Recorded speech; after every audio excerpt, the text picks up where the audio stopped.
I revelation, television. Shandi singa gone, chitaita kuti done, uchema na mari, yoba naita kuti dipone, kunge di chawanda ne mubur, tarira izandiri, zai kambumbur, kushikandava ne murondo timari pindirai, muna mato pindurai, akashi bachene zai zata swaito ganziri zai, notimari pindirai, muna mato pindurai, bakashi bachene zai batapa, ganziri zai bachene, tilambe, santo zamago pagana mazano, chozo mamiria, pamaratano, ramangana, chotaura tabangano, namari, usaputa chirangano, ikuti, gaza uchiterela magwazo, tosimbisa mashoko enyarazo, zive uchapa marito, wapone sparita imurito, muna matopindurai, bakashi bachene zai, zata swaito ganziri zai,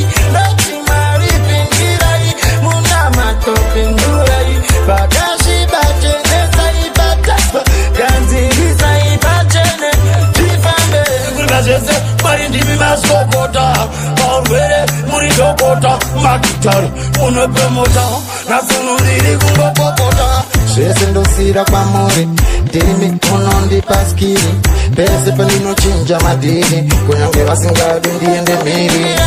Muna matopindurai, bakashi bachene zai, zata swaito ganziri zai, noti mari pindirai, muna matopindurai, bakashi bachene zai, batapa, ganziri zai bachene, tifambe. Banano puta chamawaka, kana kubarura, goma murime maikaka, nangwe vachida kuniseka, tarila inafi, gumbo rialijitika, akno kumina ndo pamatangira, nasunu, goma nishiva kangira, nova yubira, ukatemba na mwari, apana kama chino kurambira.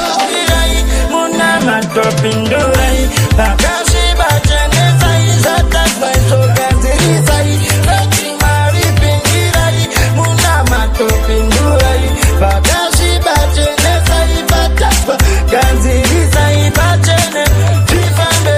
Santo zamago pagana mazano, chozo mamiria, pamaratano, ramangana, chotaura tabangano, namari, usaputa chirangano, ikuti, gaza uchiterela magwazo, tosimbisa mashoko enyarazo, zive uchapa marito, wapone sparita imurito, muna matopindurai, bakashi bachene zai, zata swaito ganziri zai, noti mari pindirai, muna matopindurai, bakashi bachene zai, batapa, ganziri zai bachene, tifambe.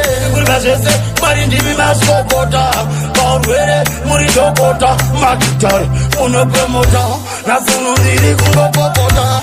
Shesendo sira kwa more, dimi unondi paskiri, pese pelino chinja madini, kunyange wasingadu ndiende miri. Muna matopindurai.